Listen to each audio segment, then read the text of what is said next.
हरे कृष्ण।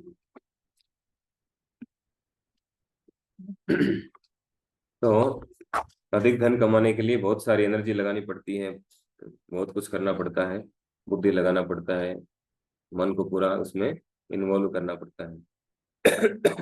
और मिलता उतना ही है जितना डेस्टिनी में होता है, ये और है। नहीं तो सभी अंबानी बन जाते हैं, है ना। प्रयास किसी ने कम नहीं किया है कि नहीं। हम देखते हैं कि जो कुछ लोग ऐसे भी हैं जो पूरे दिन हार्ड वर्किंग करते हैं, है ना। कुछ लोग कुछ नहीं करते, बैठे रहते हैं सेठ की तरह, खाली फोन इधर से उधर घुमाते हैं, चलो हो गया, है ना। लाखों रुपए कमा लिए। और कुछ लोग हैं जो पूरा लगे रहते हैं पूरे महीने तो भी नहीं कमा पाते। तो कारण क्या है? कारण वही है कि जितना डेस्टिनी में होता है उतना मिलता है, जितना प्रारब्ध में है उतना मिलेगा, उससे ज्यादा नहीं मिलेगा। प्रयास करना चाहिए अपना, जितना आवश्यकता उतना प्रयास करो अपने काम के अकॉर्डिंग।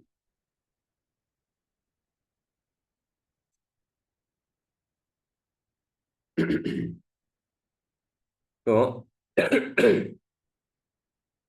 और देखिए, जितना ज्यादा धन कमाने के लिए हम जितना ज्यादा प्रयास करेंगे या जो भी है, जितना बड़ा टारगेट ले लेंगे ना, उतना उसमें समय भी देना पड़ेगा, है ना। आपने मान लो धन कमाने के लिए, इकट्ठा करने के लिए बहुत ज्यादा समय दिया है, और आप पूरा धन बेच दो अपना, पूरा धन दे करके 1 मिनट वापस नहीं ला सकते, है ना। तो सबसे कीमती धन है या समय है? समय है ना। चाणक्य पंडित एक श्लोक बताते हैं, आयुष्य क्षण एक कोपी न लभ्य स्वर्ण कोटि भी। एक क्षण भी हमारा आयु का चला जाता है तो वो करोड़ों स्वर्ण मुद्राएं देकर भी वापस नहीं लाया जा सकता। तो समय ज्यादा कीमती है ना? हमारे लिए समय वो ज्यादा कीमती है न कि धन। और अगर अधिक धन हो गया आपके पास में, जिनके पास है उनको पूछो क्या हाल है, तो उसको सिक्योरिटी को लेकर के चौकीदारी इसकी है, बहुत ज्यादा दिक्कत होगी। और तो बढ़ेगा, और तो तृष्णा बढ़ेगी, और धन होगा तो और ज्यादा बढ़ेगी। दूसरा, उसको सुरक्षा कैसे रखें, सुरक्षित कैसे रखें, बहुत बड़ी टेंशन है। गवर्नमेंट के लोगों से अभी तो रोज पकड़ रहे हैं नोटों को, है ना। चल रहा है अभी, 5 मशीनें टूट गई और फिर भी नहीं गिन पा रहे हैं। अभी तो 5 कमरे बाकी है। 5 कमरे पद्म के अंदर भी पद्म नाभन के बाद में शायद ये बड़ा खजाना मिला है।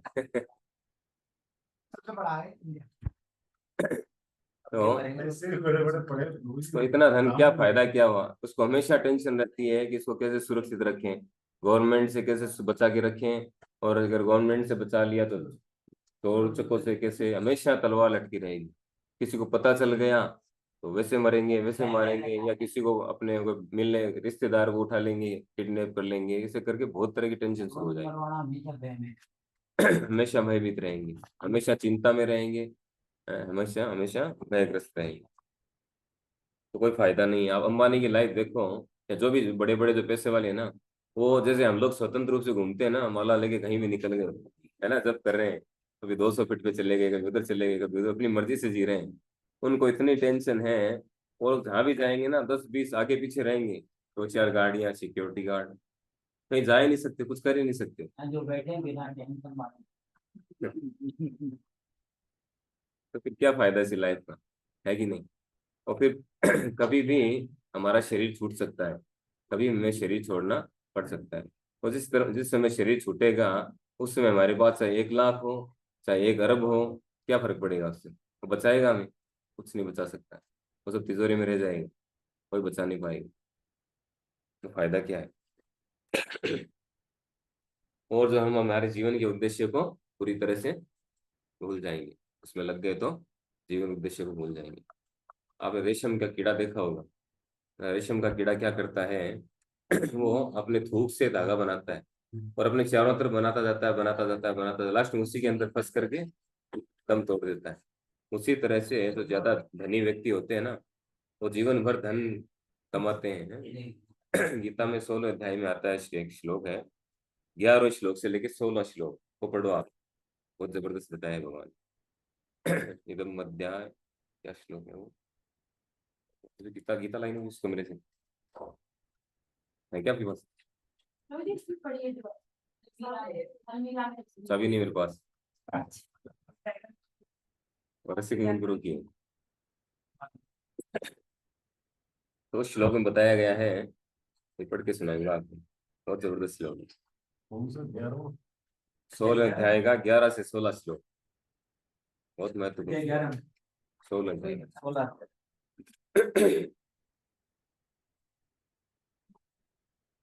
जैसे दूसरे प्राणियों का वो एग्जाम्पल था, मनुष्य खुली पड़ी होंगी बात,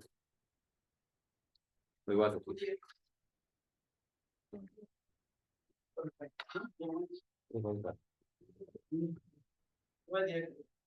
आपका कौन सी क्लास है आपकी? ये वाली है मेरा।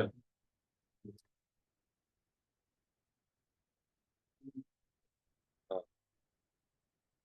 जल्दी चलेंगे हम।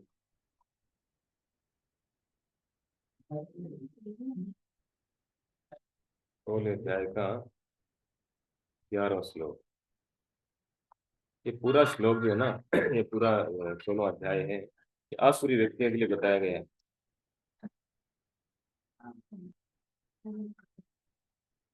हरे कृष्ण।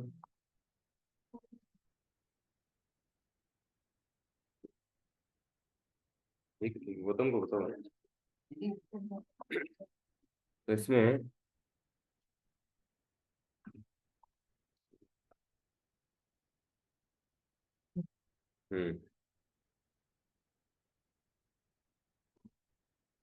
देखिए तो उसने बताया कि उसका विश्वास है कि इंद्रियों की तुष्टि ही मानव सभ्यता की मूल आवश्यकता है। यह जो नास्तिक प्रवृत्ति के लोग हैं ना, उनके विषय में बताया गया। इस प्रकार मरण काल तक उनको अपार चिंता होती रहती है। वे लाखों इच्छाओं के जाल में बंद कर तथा काम और क्रोध में लीन होकर इंद्र तृप्ति के लिए अवैध ढंग से धन संग्रह करते हैं।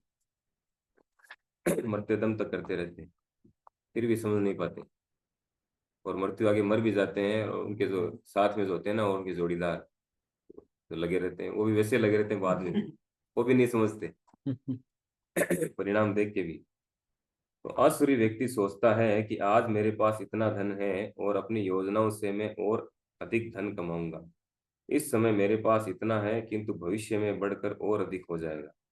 वह मेरा शत्रु है और मैंने उसे मार दिया है, और मेरे अन्य शत्रु भी मार दिए जाएंगे। मैं सभी वस्तुओं का स्वामी हूँ, मैं भोगता हूँ, मैं सिद्ध शक्तिमान तथा सुखी हूँ। मैं सबसे धनी व्यक्ति हूँ और मेरे आसपास मेरे कुलीन संबंधी हैं। मेरे अन्य कोई अन्य मेरे समान शक्तिमान तथा सुखी नहीं है।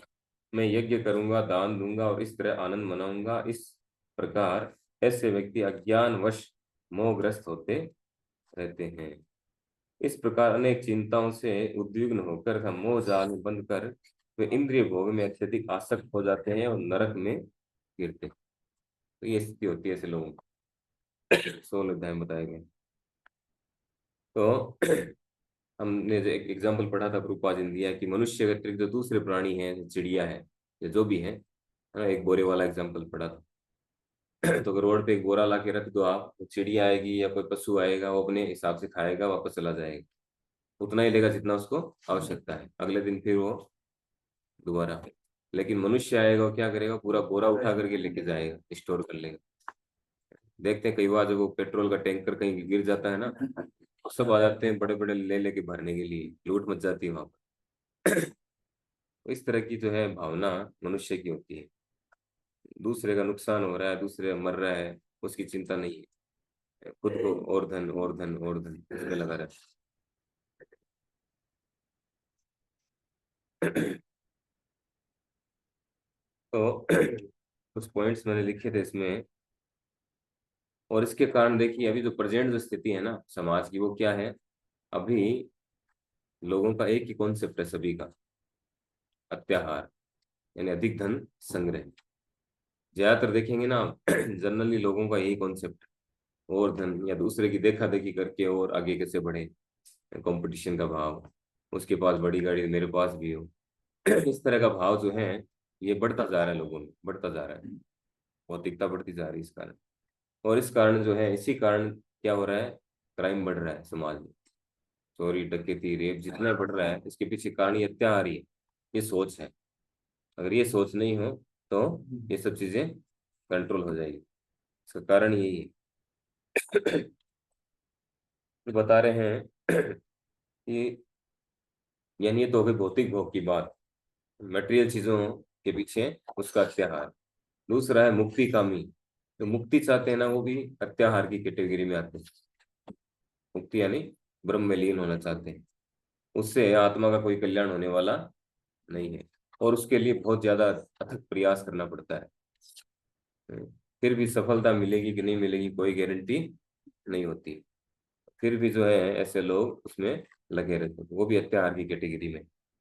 और सिद्धि कामी, तो सिद्धि चाहते हैं, अष्टांग योग का पालन करते हैं अष्ट सिद्धि के लिए। परिणाम, अणिमा, लघिमा, प्राप्ति, प्राकाम्य, असिता, वसिता, काम, वसायता, ये 8 प्रकार की अष्ट सिद्धियां हैं। जो एक सिद्धि है उससे सबसे ज्यादा छोटा बन सकता है व्यक्ति, एक से बहुत बड़ा बन सकता है, एक से बहुत भारी बन सकता है, और एक सिद्धि ऐसी है इसके द्वारा वो प्लेनेट का निर्माण भी कर सकता है।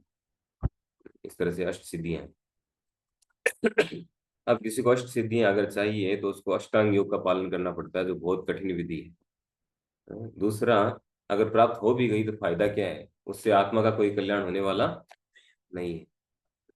वो तो एक तरह से जादूगरी दिखाना हो गया, और जादूगरी दिखा के क्या होगा, फॉलोवर बढ़ाना, वाह वाह भगवान मानने लग जाएंगे लोग, तो और ज्यादा पतन होगा उसका।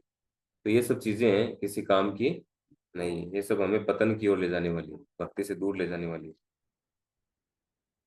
ज्ञानियों तथा मनोधर्मियों का ज्ञान अनुशीलन भी अत्याहार है।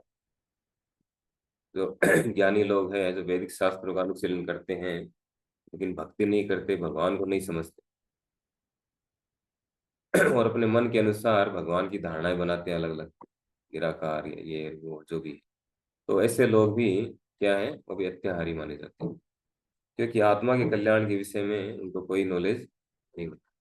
तो ये सब चीजें जो है ये सब अत्याहार की कैटेगरी में है। और सकाम कर्म, है ना, धन प्राप्ति के लिए आजकल तो लोग सकाम कर्म भी नहीं करे, आजकल जो कॉन्सेप्ट चल रहा है वो सकाम कर्म भी नहीं है, यानी जो कर्म कांड, इसको भी कहाँ फॉलो कर रहे हैं।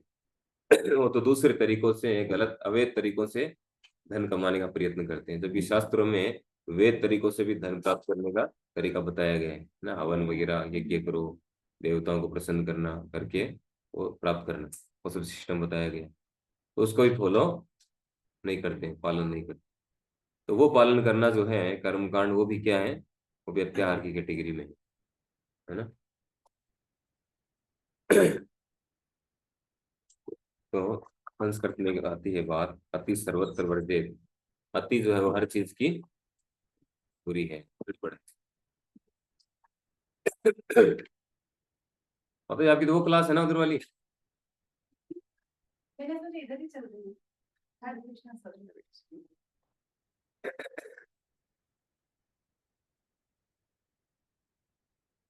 ठीक है, तो अत्याहार ओके। फिर है प्रयास। प्रयास यानी वो जो हम ऐसे ऐसे टारगेट बना लेते हैं, चाहे सिद्धि प्राप्त करने का हो, चाहे मोक्ष प्राप्त करने का हो, चाहे धन प्राप्त करने का हो, कैसे भी हो। कर्म कांड में देखते हैं हम, कर्म कांड में क्या होता है, बड़े बड़े हवन करते हैं, इतने सारी सामग्री की लिस्ट दे देंगे आपको, आप कहेंगे ना कोई हवन करवाना है, और आप दिमाग हिल जाएगा वो सामान लाते लाते। कम से कम 10,000। कम से कम 10,000।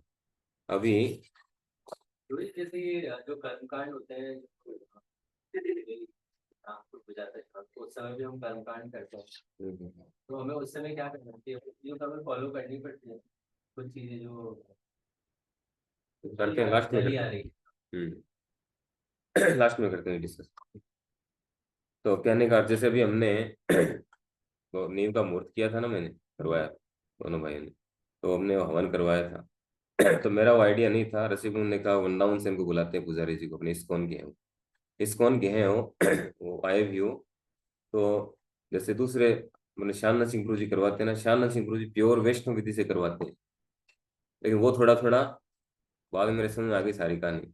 मैंने बोल भी दिया रसिक को, मैंने कहा ये मिक्स कर रहे हैं, मैंने श्यामनाथ सिंह गुरु जी को बताया, मैंने कहा बुझिए तो मिक्स करते हैं लोग थोड़ा थोड़ा, क्योंकि वो क्या अट्रैक्ट करने के लिए थोड़ा लोगों को। वो सब ठीक नहीं है वो सब चीज। तो कहने का अर्थ है कि कर्म कांड एक तरह से कर्म कांड मिक्स कर रहे हैं इसमें। तो कर्म कांड भी क्या करता है, तो कर्म कांड में भी बहुत ज्यादा स्ट्रगल है, तो ये सब चीजें जो हैं,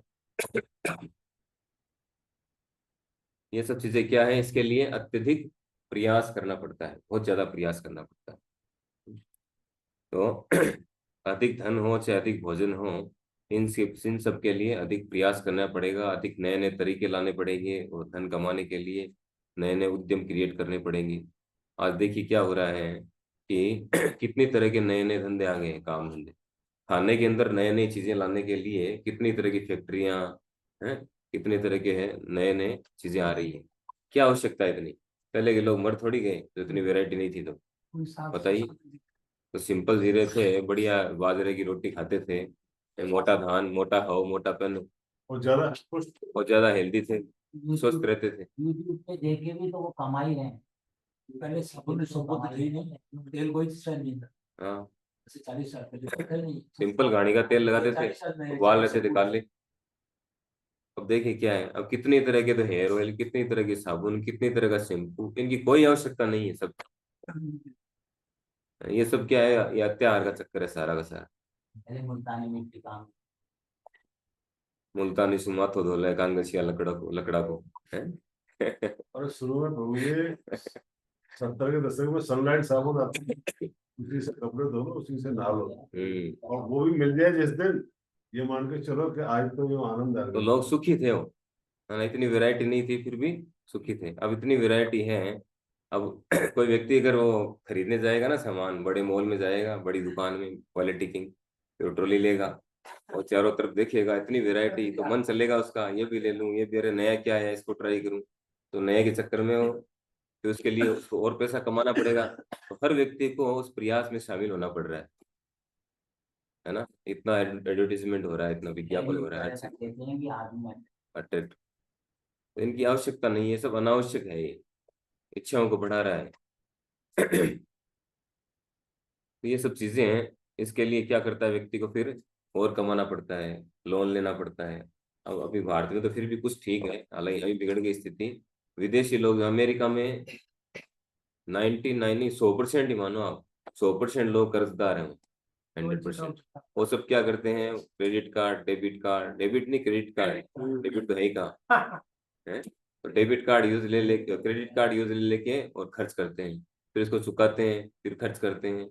और जबकि इतनी फैसिलिटी उनके पास में गवर्नमेंट दे रही, फिर भी तो उनकी स्थिति ऐसी है, लोन ले लेके, लोन ले लेके। पहले प्रभु जी यदि कोई व्यक्ति उधार कर लेता था तो हम्म। उसका मुंह नहीं देखते थे। हाँ। ये बहुत बहुत गलत करता है, इसका मुंह मत देख। पहले लोन नहीं देती थी, पहले आज से 40 साल पहले बैंक लोन ना देती, लोन नहीं देती थी। जो जो बढ़िया कंपनियां होती थी उन्हीं को मिलता था। युधिष्ठिर महाराज ने बताया ना कि आजकल तो गाड़ियों पे तो कृषि बैंक से लोन ले लो। चार चार चार कार्य करने वाला व्यक्ति सुखी रहता है ना, युधिष्ठिर महाराज ने बताया क्या क्या। एक तो जो लोन नहीं लेता है, ऋण नहीं लेता। दूसरा, जो हरी पत्तेदार सब्जियां खाता है, वो कहीं भी उग जाती है ना। घर में थोड़ी सी जगह है, गमले में उगा लो आप, पालक तो कहीं भी उग जाएगा, धनिया पालक, क्यों, है कि नहीं। और तीसरा क्या था, जिसको कमाने के लिए बाहर नहीं जाना पड़ता है ना, out of country, out of अपने शहर, उसको बाहर जाना नहीं पड़ता है पैसा कमाने के लिए। और चौथा क्या था, तो भगवान का भक्त है। तो चार कार्य करने वाला व्यक्ति हमेशा सुखी रहता है। अत्याहार नहीं है, प्रयास नहीं है।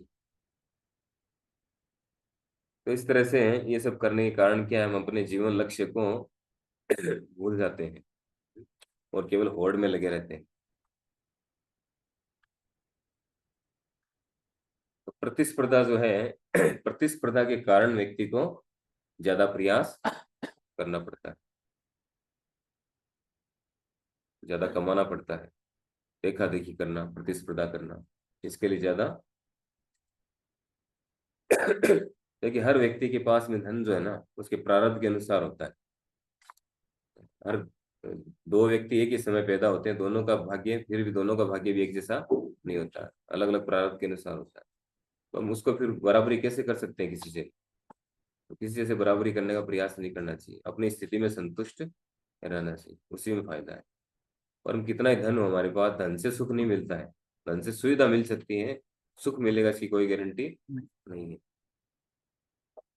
तो इसी के कारण जो है, आज देखिए हम सोचते हैं कि हमने प्रोग्रेस की है समाज में, हमने प्रोग्रेस की है, अगर प्रोग्रेस वास्तव में की हमने तो हॉस्पिटल इतने क्यों खुल रहे हैं? बताइए, इतनी बीमारियां, बट यानी बीमारियों में प्रोग्रेस की हमने, तभी तो हॉस्पिटल बढ़ रहे हैं, ये तो क्यों बढ़ते, है कि नहीं? क्राइम इतना क्यों बढ़ रहा है, रेप केस इतने क्यों बढ़ रहे हैं, तलाक के केस इतने इतने क्यों बढ़ रहे हैं, ये सब क्यों बढ़ रहे हैं?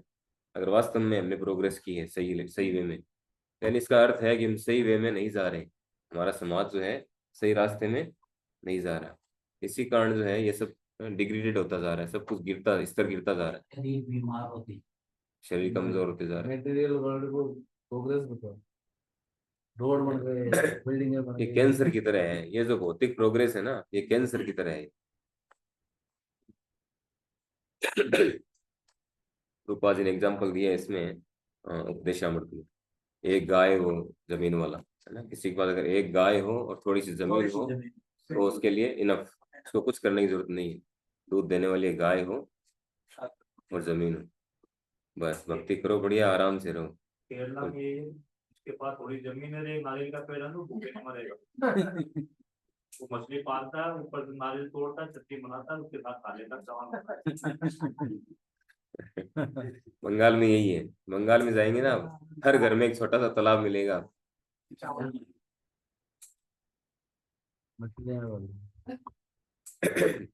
वो लोग बहुत सिंपल रहते हैं और सुखी भी हैं। तो गाँव का जीवन आज भी सिंपल ही है। नहीं, अब गाँव में बस वो बात नहीं रही है, वो चीजें नहीं, गांव वाले इधर भाग रहे हैं शहर की तरफ। चाहिए पहले आज में आज में शहर वाले गांव की तरफ बदले। शादी में जाने के लिए 3 पीस सूट, तो फिर समाधान क्या करें, उपाय क्या करें? लुंगी पहनते हैं वो, शादी में लुंगी पहनते हैं। आज हर आदमी को चमक दमक चाहिए, ये चमक है ना, इसके पीछे लोग, गांव वाले भी उधर ही चमक निकल, जयपुर चलो, दिल्ली चलो। गांव वाले शहर की तरफ आ रहे हैं, तो उपाय क्या करें हम इसका? प्रयास अत्यधिक न करना पड़े अपने को, इसके लिए क्या करें हम? तो एक तो उपाय क्या है, एक गाय वो जमीन वाला है ना, वो उपाय है, वो भी शायद पता नहीं सब कर नहीं पाएंगे, मुश्किल है। गाय को कौन पालेगा?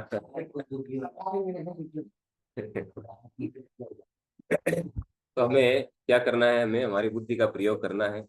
हमारी बुद्धि का प्रयोग कहाँ करना है? आध्यात्मिक प्रोग्रेस के लिए, है ना, आध्यात्मिक प्रयोग प्रोग्रेस के लिए हमारी बुद्धि का प्रयोग हमें करना है, और साधु शास्त्र गुरु के निर्देशन में हमें चलना है ना।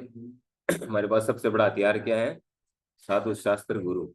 तो इनके निर्देशन में हम चलेंगे तो हम इन सब चीजों से बच पाएंगे, बच सकते हैं।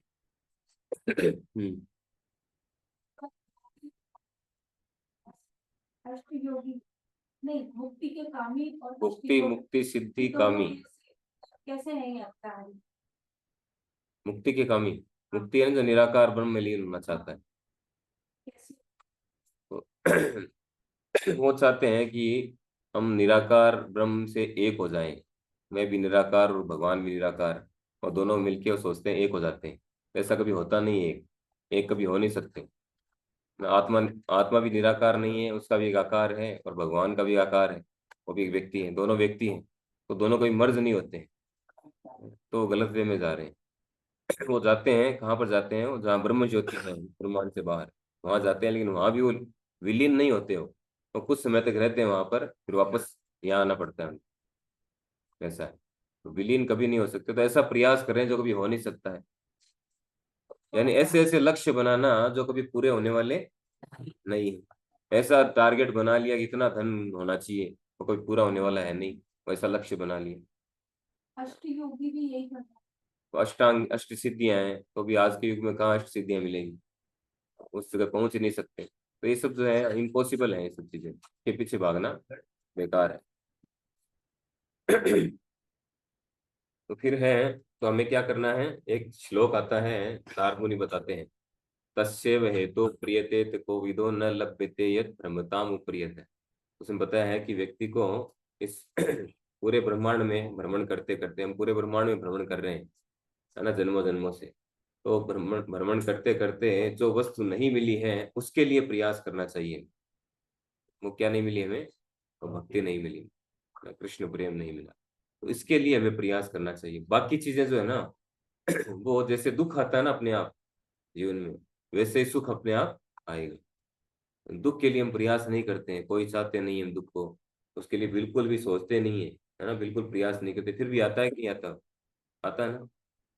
लेकिन तो उसी तरह से सुख भी बिना प्रयास के आएगा, जितना हमारी डेस्टिनी में है। जैसे हमारी डेस्टिनी में जो दुख है वो आता है, वैसे सुख आएगा।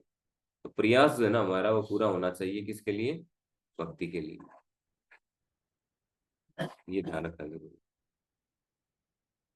है। और मोची वाला एग्जांपल दिया प्रभुपाद ने इसमें, उसमें वो मोची एक व्यक्ति था, इसने खूब धन कमाया, बड़ी कोठी बनाई, ठीक है, सब कुछ कर लिया। अगले जीवन में क्या हुआ, वो मोची बना, वो भी अपनी कोठी के बगल में ही। एक दिन को पानी भरने गया वो अपने घर में, तो उसके बेटे पोतों ने खूब पीटा उसको जम के। तो क्या फायदा हुआ, है ना। एग्जाम्पल देते हैं भगवान। तो इस तरह से जो कर्मी लोग होते हैं, वो 7 पीढ़ियों तक की योजनाएं बनाते हैं, वो सोचते हैं कि हम ये कर लेंगे वो कर लेंगे, तो उनको कोई फायदा होने वाला नहीं, उनको कुत्ते की मौत मरना पड़ता है, और बाद में भी वैसी लाइफ मिलती है उनको। इससे तो अच्छा है कि अपना जीवन सुधारें, और साथ में जो है उनको भी गाइड करें, उनका भी जीवन सुधारें, ये होना चाहिए, उसके लिए प्रयास करना चाहिए। अगले जन्म में मोची को बनाओ। कर्मों के अनुसार जो भी है। फिर तीसरा है प्रजल्प। प्रजल्प का अर्थ है व्यर्थ की बातें करना, फालतू की बातें, है ना। या जिन चर्चाओं का, जिन बातों का, जिन वार्तालाप का भगवान से कोई संबंध न हो, है ना, वो जो हमें हमारे हमें पतन की ओर लेके जाए, है ना। प्रभुपाद जी मेंढक का एग्जाम्पल देते हैं।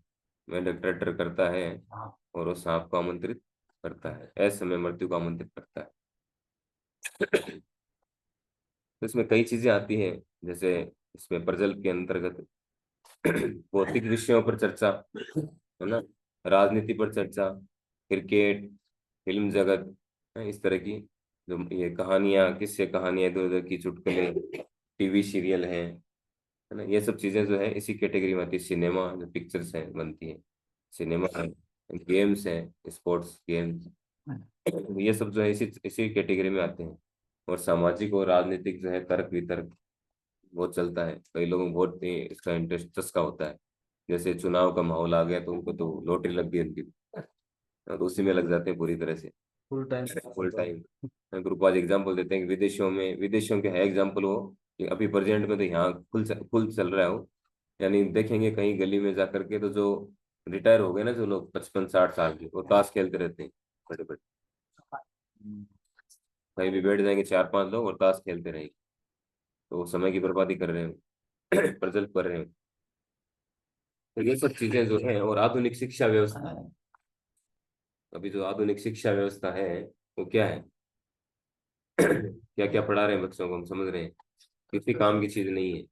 कोई भी सर फिरा अपने हिसाब से कुछ बुक लिख देता है, कोई स्टोरीज लिख देता है, उसको पढ़ाने लग जाते हैं। बस कमीशन का चक्कर है, सारा का सारा पैसे का खेल, उससे कोई फायदा किसी का होने वाला नहीं। तो ये सब चीजें चल रही, तो इन सब चीजों से हमें ये सब चीजें क्या है, ये हमें भक्ति से दूर ले जाने वाली है। हम्म।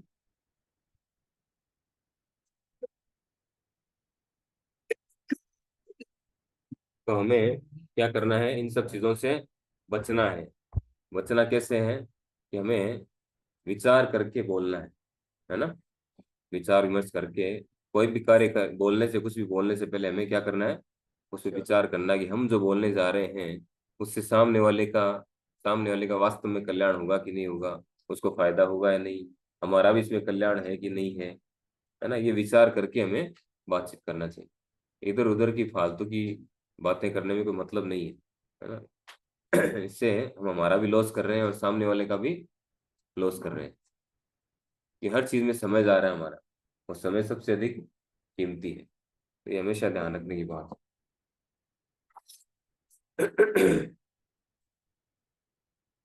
तो हमें क्या करना है, कृष्ण विषय बातें, कीर्तन कथा, ये सब करना चाहिए। इसका प्रयास, इसकी आदत डालनी चाहिए। होता कि आदत हो जाती है, जवान को क्या, ये चस्का हो जाता है, और कुछ नहीं है। कुछ लोगों ने देखिए जिनको गाली देने की आदत हो जाती है, उनको पता ही नहीं है कि वो गाली दे रहे हैं, किससे बात कर रहे हैं, कहाँ बात कर रहे हैं, कुछ होश नहीं रहता है।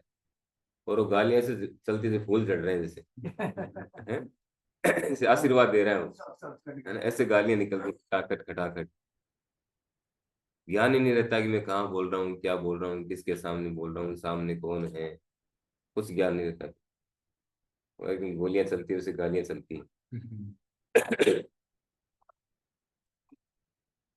तो ये सब क्या आदत हो जाती है हमारी, वो हैबिचुअल हो जाते हैं, हमें खुद पता नहीं चलता फिर क्या है। तो अपने को वो आदतें जो है ना, ये कृष्ण कथा की आदतें डालनी चाहिए, वैसे वो आदतें हो जाए, है ना, ऐसी कि हम कहीं भी बोले भगवान के विषय में बोले। ऐसा होना चाहिए। तो धीरे धीरे ट्रेंड करना पड़ेगा हमें अपने आप को। तो हमें ऐसा लगता है कि पता नहीं लोग क्या सोचेंगे, या सोचते भी होंगे, जो भी है, एक बार होता है ऐसा, सोचते भी हैं, लेकिन बाद में लोग पीछे से वही लोग जो है ना, वो हमारी प्रशंसा भी करेंगे। तो हमें प्रयास करना चाहिए क्या करने के लिए, भगवान के विषय में बात करें, है ना। वाचांसी वैकुंठ गुणानुवर्णन, अम्बरीश महाराज का एग्जाम्पल आता है। अम्बरीश महाराज क्या करते थे, वाणी के द्वारा भगवान का, भगवान के गुणों का वर्णन करते थे। हमें उसका प्रयास करना चाहिए।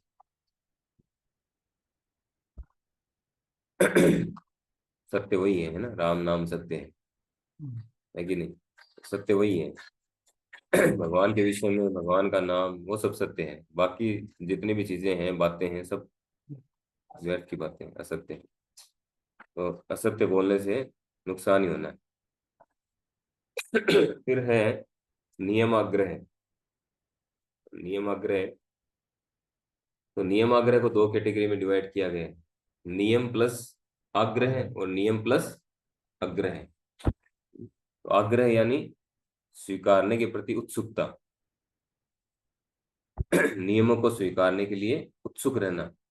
और अग्रह मतलब अग्रह यानी इसको स्वीकार न करना, नियमों की अवहेलना करना। ये दो पार्ट है इसके, नियम आग्रह और नियम अग्रह। तो यहाँ पे बताया गया है कि नियम आग्रह यानी तुरंत लाभ, तुरंत लाभ के लिए, तुरंत लाभ प्राप्त करने के लिए, जैसे भौतिक लाभ, स्वास्थ्य लाभ, या इस तरह के ऐश्वर्य प्राप्ति, कुछ भी, तो इस तरह के कुछ प्राप्त करने के लिए, भौतिक भोग प्राप्त करने के लिए, तुरंत लाभ के लिए शास्त्रों के नियमों को अपनाना, जैसे कर्म कांड। भगवान गीता में बताते हैं कि जो जिनको तुरंत लाभ चाहिए होता है, वो देवताओं की शरण में जाते हैं और उनको लाभ मिलता भी है। देवता प्रसन्न होकर के उनको चीजें प्रदान करते हैं। वो चाहते हैं ना, हरे का सहारा बाबा श्याम है हमारा, है ना। और भी कई जगह जाते हैं, अलग अलग देवी देवताओं के जाते हैं। क्यों जाते हैं? क्योंकि शिव जी के पास जाते हैं, शिव जी का नाम आशुतोष, आशु यानी जल्दी, तो जल्दी प्रसन्न हो जाते हैं। भोले हैं वो, भोले भाले हैं, भोलेनाथ, उनको पता नहीं भोलेनाथ भोले भाले हैं, वो इतने भोले भी नहीं है ना। रूपा जी कहते हैं कि वो दो तरह की कृपा है, एक तो वो कृपा है जो उनके पास कुछ तुरंत लाभ के लिए जाते हैं, और दूसरी कृपा उनकी वास्तविक कृपा है, वो भक्ति में लगा देते हैं लोगों को। तो जो उस कृपा को लेने के लिए जाता है, उस पे वो कृपा करते हैं, है ना, ऐसा है। भोले बाबा जो है, या किसी के पास भी जाते हैं लोग, देवताओं के पास जाते हैं, तो तुरंत उनको इसका फल मिल जाता है, लेकिन उसमें कोई लाभ होने वाला, वो सब टेम्परेरी है, सब अंत होने वाला है इसका। तो इस तरह से शास्त्रों के नियमों को अपनाना किसी भौतिक लाभ के लिए, ये सब चीजें क्या है, ये सब आती है नियम आग्रह में।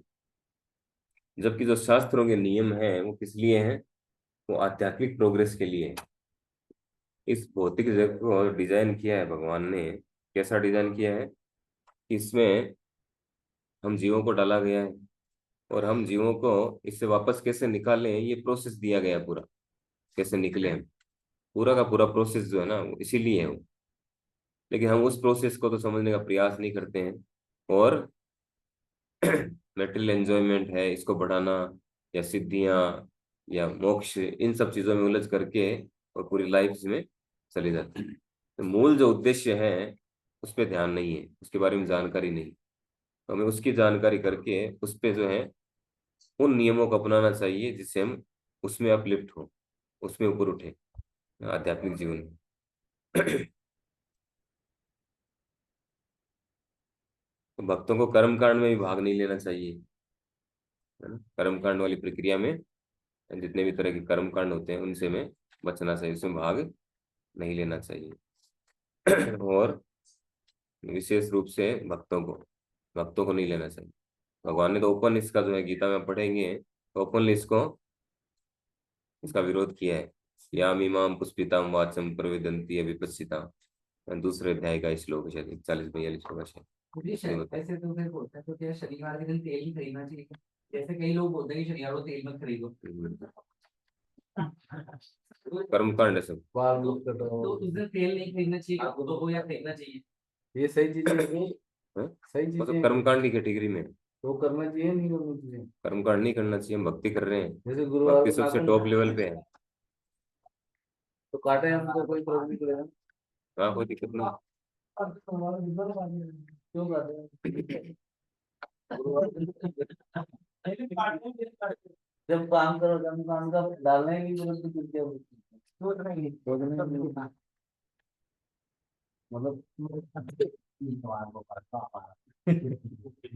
मतलब कहीं ना कहीं दिमाग में है ना वो चीज भाई नहीं काटना है, नहीं बाल नहीं कटवाना है। वेदों के अलंकार वही हम्म, सकते हैं। वही हो या मीमां पुष्पितां। तो बोलते हैं गुरुवार को बाल नहीं गुरुवार को बाल नहीं कटवाने चाहिए तो बता रखा आपने, सदाचार नहीं बता रखा। सदाचार में शनिवार मंगलवार का लिखा हुआ है उसमें। मैंने जैसे एक बार शानदार सिंह गुरु जी से पूछा था इस बारे में, वो तो कहते हैं कुछ नहीं, ऐसा कुछ नहीं कर सकते हैं। मेन क्या है, देखिए अपना अपना जो है ना प्रीचिंग मूवमेंट है, तो आप एकादशी को भी शेयरिंग कर सकते हैं, कोई दिक्कत नहीं है अगर आप प्रीचिंग के लिए जा रहे हैं। तो जैसे बोलते हैं ना कि अगर ब्लड निकल जाता है, कट लग जाता है तो उस दिन व्रत भंग हो जाता है। क्या पता, ऐसा मैंने कहीं पढ़ा तो नहीं, सुना है ऐसे ऐसे किसी से सुना है। नहीं, वो अमोघ गुरु जी का एक लेक्चर है, हम्म। उसमें उन्होंने बताया कि अगर व्रत के दिन अगर ब्लड निकल जाता है, चोट लग जाती है, कट लग जाता है तो फिर व्रत है ना एक तरह से भंग हो जाता है उस दिन। इसलिए मना करते कोई काम भक्ति करो। तो श्लोक है 42-43 नंबर श्लोक, उसमें बताया है कि अल्पज्ञानी मनुष्य वेदों के उन अलंकारिक शब्दों के प्रति अत्यधिक आसक्त रहते हैं जो स्वर्ग की प्राप्ति, अच्छे जन, शक्ति इत्यादि के लिए विविध सकाम कर्म करने की संस्तुति करते हैं। इंद्रिय तृप्ति तथा ऐश्वर्यमय जीवन की अभिलाषा के कारण वे कहते हैं कि इससे बढ़कर और कुछ भी नहीं है। ये कर्मकांडी लोगों को बताया है।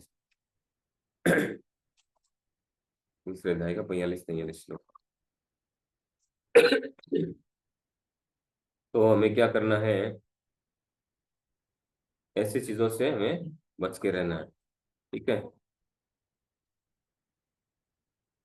और जो आर्थिक विकास के कार्यक्रम है या इस तरह की राजनीतिक, इन सब चीजों में इनसे बचना है, बच के रहना है, ठीक है। हाँ,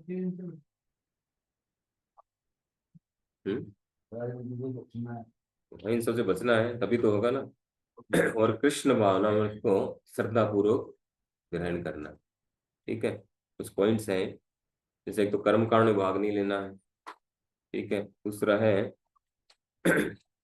आर्थिक विकास के विधि विधानों को ग्रहण करने के लिए उत्सुक नहीं होना चाहिए, और शास्त्रों के विधि विधानों को कृष्ण भावना की प्रगति के लिए अत्यंत श्रद्धा पूर्वक स्वीकार करना चाहिए, ठीक है। मैं व्हाट्सएप कर दूंगा इसके पॉइंट्स निकाले। फिर है नियमों को स्वीकार न करना। एक तो था नियमों को स्वीकार करना किस लिए, भौतिक लाभ के लिए, ठीक है, वो तो हो गया नियम। आग्रह, अनुकूल, दोनों दोनों तरीके से बताए। और दूसरा है नियमों को स्वीकार न करना, आग्रह। तो नियमों को स्वीकार न करना नहीं, नियमों की अवहेलना करना। जैसे अपने को 4 नियम बताए गए हैं, है ना, 4 नियम पालन करना। तो 4 नियम जो है इनका उद्देश्य क्या है। प्रभुपाद जी कहते थे कि जो 4 नियम पालन करता है वो कोई भक्त नहीं बनता है। ऐसा नहीं भक्त हो गया बहुत बड़ा। 4 नियम पालन कर रहा है इसका मतलब मनुष्य लेवल पे आया है, क्योंकि मनुष्य भक्ति कर सकता है। भक्ति कौन कर सकता है, मनुष्य कर सकता है। तो सबसे पहले हमें मनुष्य के लेवल पे आना है, तभी तो हम भक्ति कर पाएंगे। नहीं कैसे करेंगे, समझेंगे कैसे भक्ति। तो पहले सबसे पहले 4 नियम पालन करेंगे हम, तब हम मनुष्य के लेवल पर आए। अब भक्ति शुरू होगी हमारी। ऐसा है। तो 4 नियमों को इसको पालन करना चाहिए। नो इंटॉक्सिकेशन, कोई नशा नहीं करना, मांसाहार नहीं करना, जुआ न खेलना, अवैध संबंध नहीं बनाना, ये सब जो है 4 नियम पालन। ठीक है। फिर है, देखिए नियम जो है ना, नियम क्यों बनाए जाते हैं? यानी नियमों को भौतिक लाभ के लिए स्वीकार नहीं करना, आध्यात्मिक प्रगति के लिए स्वीकार करना। ठीक है, भौतिक लाभ के लिए स्वीकार करना, तुरंत लाभ के लिए स्वीकार करना, वो क्या है? नियम आग्रह है। और नियमों को न स्वीकार करना, वो है नियम अग्रह। ठीक है, तो हमें क्या करना है? दोनों में नहीं जाना है, हमें नियमों का पालन करना है आध्यात्मिक प्रगति के लिए। अगर आध्यात्मिक प्रगति के लिए आवश्यक है तो उनको पालन करना ही चाहिए, है ना। जैसे एकादशी को व्रत करना है, यानी एकादशी को अन्न नहीं खाना, ठीक है, ये नियम है। अब एकादशी को भूखे रहना पूरे दिन और कुछ भजन नहीं हुआ हमारे से, उससे तो अच्छा है कि 2 बार आप एकादशी वाला प्रसाद लो, 1 बार 2 बार जितना आप कर सकते हैं आप, वो लेकर के भजन करो, वो अच्छा है। तो मेन चीज क्या है? आध्यात्मिक प्रोग्रेस, भजन करना बहुत जरूरी है, तो ये ध्यान रखना। ठीक है। तो फिर है, 1-2 एग्जाम्पल मैंने लिखे थे कि नियम जो है ना वो हमें आगे बढ़ाने के लिए है ना। किस लिए है? आगे बढ़ाने के लिए। नियमों से कोई ये सोचे, जैसे पतंग का एग्जाम्पल दिया जाता है, पतंग उड़ रही है डोर से, अब कोई सोचे कि डोर जो है पतंग को रोक रही है, धागा पतंग को रोक रहा है, तो क्या ऐसा थोड़ी है? वो धागे की वजह से पतंग उड़ रही है। देखने में ऐसा लग सकता है कि धागा उसको रोक रहा है, लेकिन जैसे धागा टूटेगा, वो तो एक बार हो सकता है ऊपर जाए, लेकिन वापस आएगी कहाँ? नीचे आएगी। ट्रैफिक का ध्यान रखना। ट्रैफिक का नियम नहीं हो, नहीं पालन करेगा, क्या लगेगा? थोड़ी देर में हाल खराब हो जाता है। यहाँ बस विजय ये पथ चौराहे पे प्राय ना ऐसा जाम लगता है, कैंची लग जाती है। तो रूल जरूरी है, उसमें भी नियम बना रखे हैं, चाहे उसमें भी नियम है। हर जगह नियम अगर है, नियम फॉलो नहीं करोगे तो उसमें फाइन है, इसलिए वो नियम बने। हर जगह नियम ये है। जीवन एयरपोर्ट का जाएंगे वहां के रूल्स है। ये भक्ति तो नियम जो है वो हमें आगे बढ़ाने के लिए है, न कि पीछे धकेलने के लिए, चाहे किसी भी क्षेत्र में हो।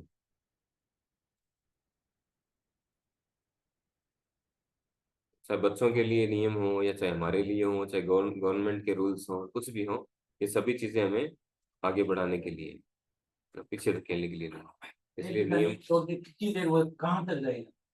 तो पकड़ा जाएगा कहीं ना कहीं, कितने लाल बच्चे हैं एक तोड़ेगा, 2 तोड़ेगा, सब तोड़ेंगे। ये कानून का पालन करने वाले बाहर हैं, कानून का पालन मत करो, अंदर जाओ।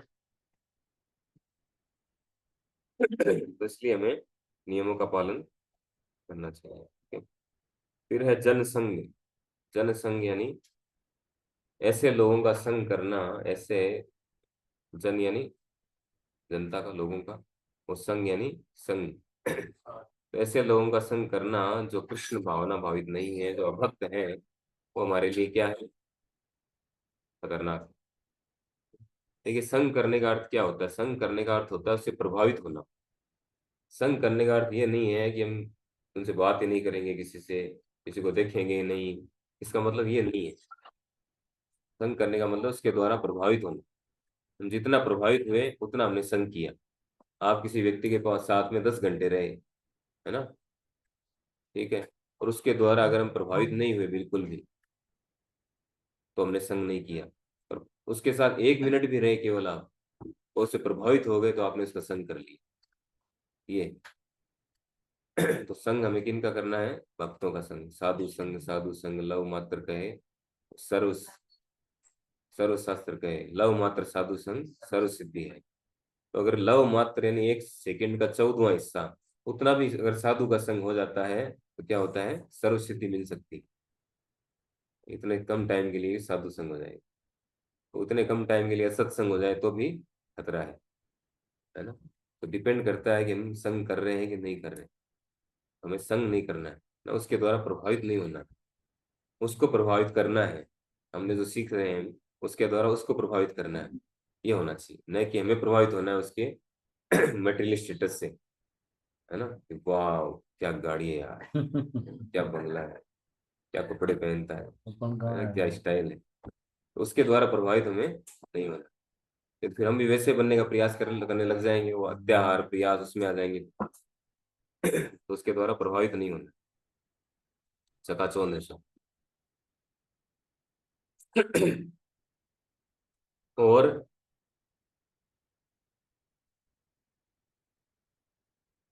चैतन्य महाप्रभु कहते हैं कि असत संग त्याग ए वैष्णवाचार। वैष्णव का आचरण कैसा होना चाहिए? सबसे पहला पॉइंट क्या है? असत संग त्याग ए वैष्णवाचार। असत संग का त्याग करना, असत लोगों का संग त्यागना, ये सबसे बड़ा पॉइंट है वैष्णव आचरण का। स्त्री संगी एक असाधु कृष्ण भक्त आर। दो तरह के लोगों का संग वर्जित बताया गया है। जो स्त्रियों का संग करता है वो, और दूसरा अभक्त है। इन दो तरह के लोगों का संग हमें त्यागना चाहिए। फिर है कपट भक्त का संग। कपट भक्त, कपटी भक्तों का संग, ऐसे है जो भक्त होने का दिखावा कर रहे हैं लेकिन भक्त नहीं है, ऐसे लोगों का भी संग हमें नहीं करना चाहिए। फिर है देव उपासकों का संग त्याग। जो देवताओं की उपासना करते हैं उनका भी संग नहीं करना चाहिए, इसमें खतरा है ना। फिर है एक बताया, एग्जाम्पल बताया गया, एक श्लोक था उसमें, इस सूची में है। उसको आगे बताते हैं आपको। तो इससे परिणाम क्या होगा? इन सब संग करने से हम भक्ति से दूर हो जाएंगे, हमारी श्रद्धा ना भक्ति में कमजोर हो जाएगी। बड़ी मुश्किल से श्रद्धा थोड़ी थोड़ी डेवलप हो रही है, वो श्रद्धा फिर क्या होगा? कमजोर। ऐसे लोग हमें डाइवर्ट करने का प्रयास भी करेंगे, अरे क्या भक्ति कर रहे हो, ये तो बूढ़े लोगों का काम है ना, अभी थोड़ी करोगे। जब मरने वाले हो ना, जब मुंह में दांत नहीं हो, पेट में हाथ नहीं हो, चलने की ताकत नहीं हो, टाइम नहीं होगा है? भक्ति। हाँ, तब भक्ति करना। अभी थोड़ी भक्ति करने का टाइम है, तो जवान हो, अभी तो जस्ट डू इट। पक्का गीता के हाथ नहीं लगा। हाँ, इतना डरते। हम्म, लेकिन मैं 5 साल के बाद उसको रिटायरमेंट कोई दिक्कत नहीं। चले ये इच्छा तो जा रहा है। बस जिंदगी होगी। तो ऐसे लोग क्या हमें डाइवर्ट कर सकते हैं ना, इसीलिए बचना चाहिए इस चीज से। कई बार सोचते हैं यार आप लोग तो बहुत कट्टर हो, तो कट्टर नहीं है हम, क्या नए नए हैं ना, अपन लोग सब नए नए हैं अभी, तुरंत हम विचलित हो सकते हैं इन सब चीजों से। तो जब तक एकदम निष्ठा स्तर पे नहीं आ जाए, कि स्टेबल नहीं हो जाए ना, तब तक हमें इन सब चीजों से पूरा बचना है।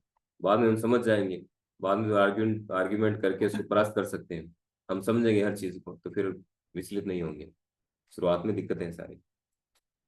फिर है तो ऐसे लोग जो हैं, फिर शास्त्रों में, है ना, हमारे मन में संशय आ सकता है शास्त्रों के प्रति, भक्तों के प्रति, भगवान के प्रति। ऐसे संशय क्रिएट हो सकते हैं ऐसे लोगों का संग करने से, ठीक है, भक्ति रुक सकती है हमारी।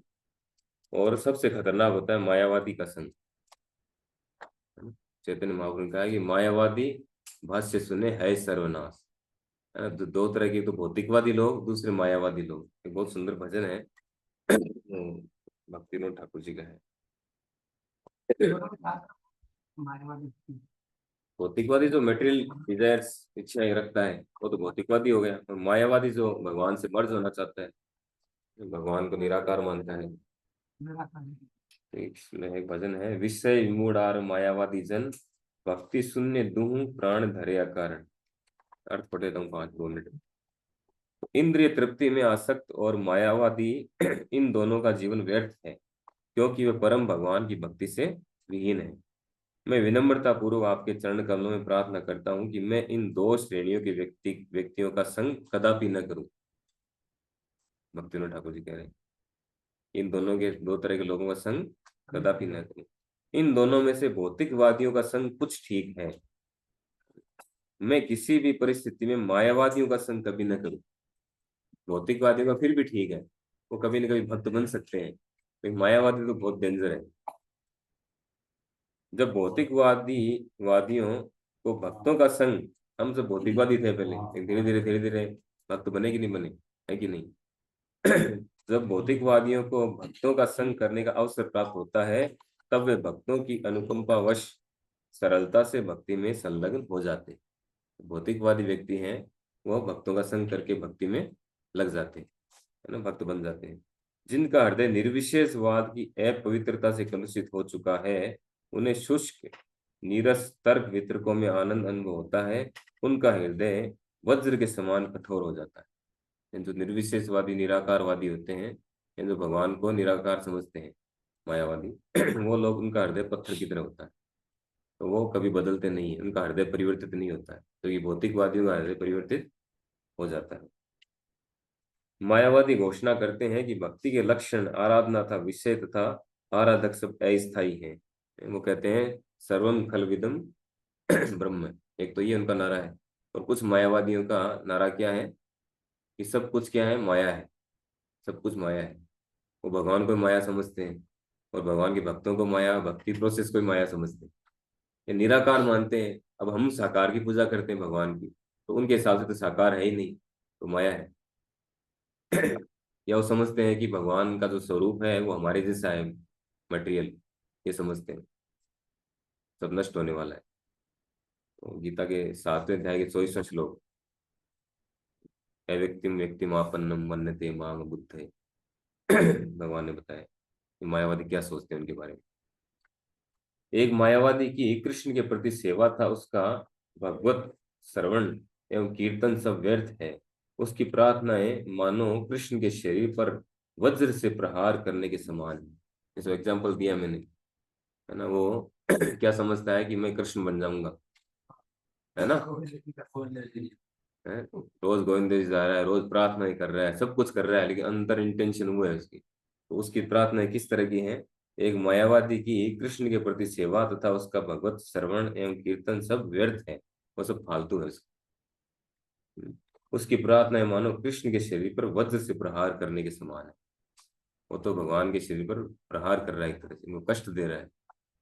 किसी को निराकार बोलना नहीं, गाली देना है। मायावादी के संग से बढ़कर भक्ति के लिए और कुछ प्रतिकूल नहीं है। भक्ति के लिए सबसे ज्यादा प्रतिकूल है मायावादी का संग करना। इसी कारणवश मुझे उनका संग नहीं चाहिए।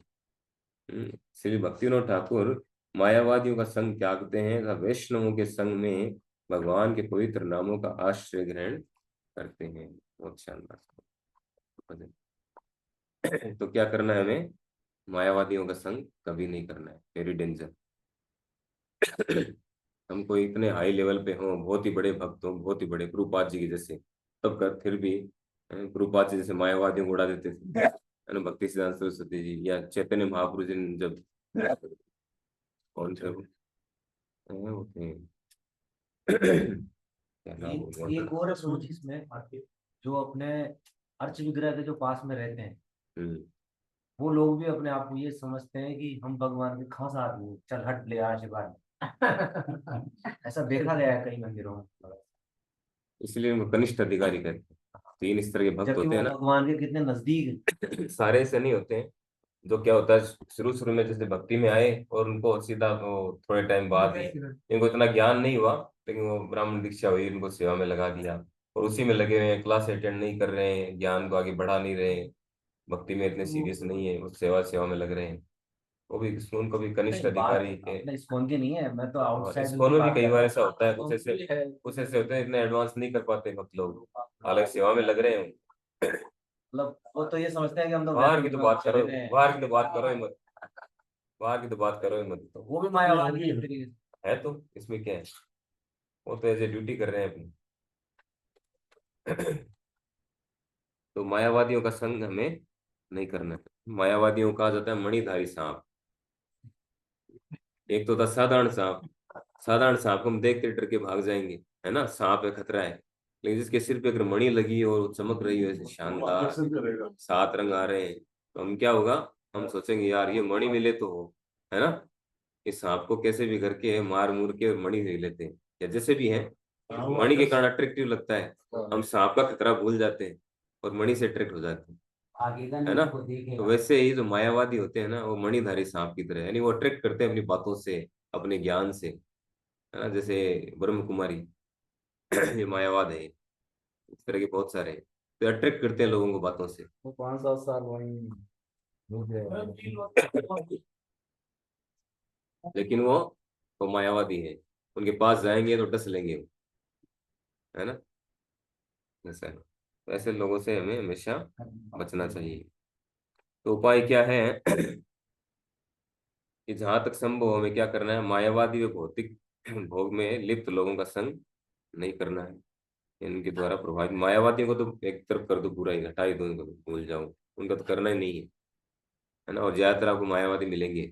पता नहीं चलता अपने को मायावादी है, बात करते ही पता चल जाएगा कि मायावादी।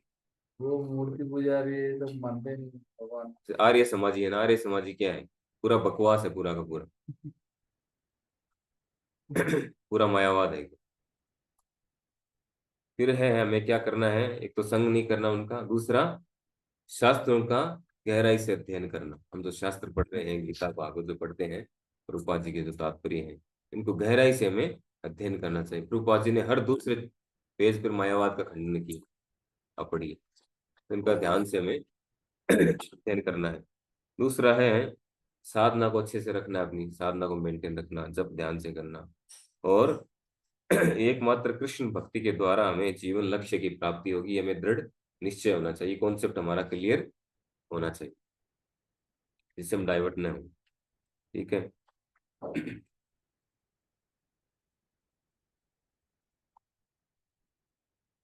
फिर है, इनमें पॉइंट आ गए सारे। तो भक्तों का संग करना सबसे ज्यादा जरूरी है। अधिक से अधिक हमें क्या करना है, भक्तों का संग करना है। जैसे प्रभुपाद जी एग्जाम्पल देते हैं, जिसको किसी को व्यापार बढ़ाना है तो उसको व्यापारी लोगों के साथ रहना पड़ेगा। किसी को शेयर मार्केट करना तो शेयर मार्केट में जाना पड़ेगा। तो वैसे अगर भक्ति बढ़ाना है तो हमें क्या करना है, भक्तों के संग में रहना पड़ेगा, सीधी सी बात। तो इस तरह से इन सब के द्वारा हम इनसे बच सकते हैं, और बच करके हम स्टेबल बने रह सकते हैं भक्ति में। ओके, लास्ट पॉइंट 5 मिनट में करते हैं।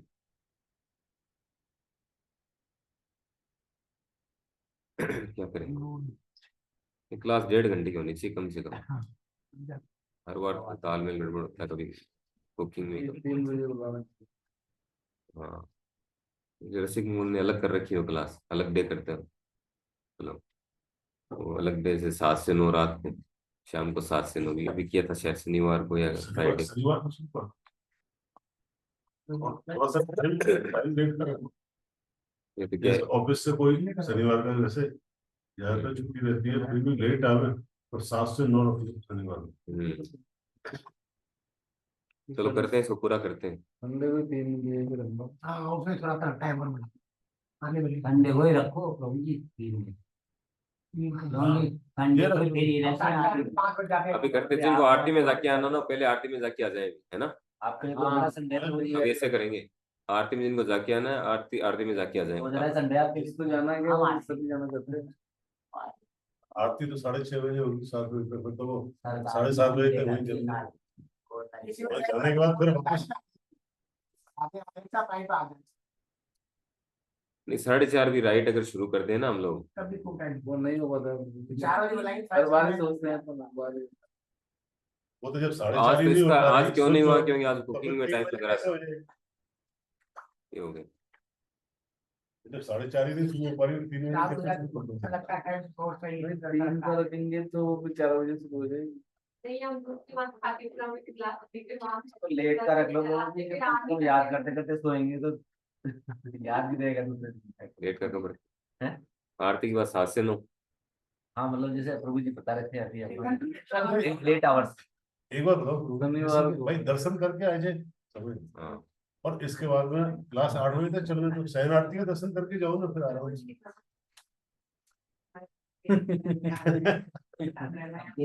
ना उनको भी साथ है। माता जी काम निपटा के आओ ना सब, ठीक है, और उनको भी ले आओ साथ में।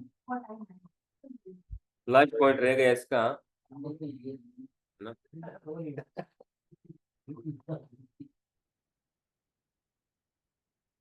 अगली बार करेंगे फिर। लास्ट पॉइंट रह गया है ना। वो तो रेडी सब, ये मैं फोटो भेज दूंगा इसकी, जो जो पॉइंट मैंने नोट किए हैं, फोटो भेज दूंगा, इसकी भेज दूंगा, इसी में से इसको सबको करके किए। अगली बार सब टाइम पे आए, और कुकिंग वाला जो है ना, ये भी थोड़ा जल्दी कर लें ना। 4 बजे तक, 4:30 तक तो हो ही जाना चाहिए, ताकि अपन 4:30 क्लास शुरू कर लें। हरे कृष्ण।